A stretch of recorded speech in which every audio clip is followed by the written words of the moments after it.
Hey everyone, in this video I'm going to show you a step-by-step tutorial on how to contact DSJ support. When something goes wrong on a platform, whether it's a missing transaction, a failed withdrawal, or confusion about a feature, your first instinct is to contact support.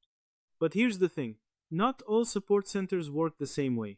Some give direct help, while others are just self-help. Frequently asked questions sections. First, open the DSJ app and log into your account.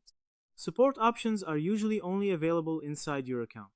Then, tap the profile icon in the top left corner.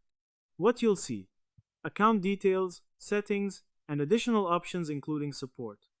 This is your control panel for account-related actions. Then tap Support Center. What happens next? You'll be taken to a page with a list of common questions and help topics. Scroll through the list and tap on any question. What you'll see: pre-written answers and step-by-step explanations. This is a self-help system. You're not directly messaging support, but you're finding answers to common issues. What you just did: you accessed the support section, opened the help center, and viewed answers to common questions. That's how DSJ's support system works. Important notice: this is not the same as live customer support.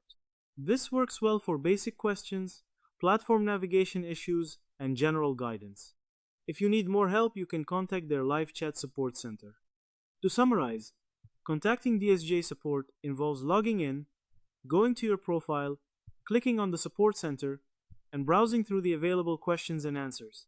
However, this is mainly a self-help system rather than direct support. And that's how to contact DSJ support. The steps are simple, but knowing the limitations is what actually helps you. Don't rely on just one method if your issue is serious. Always look for official and secure ways to get help.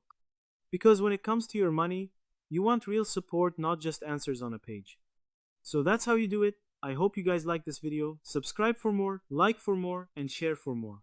I hope to see you again. Goodbye.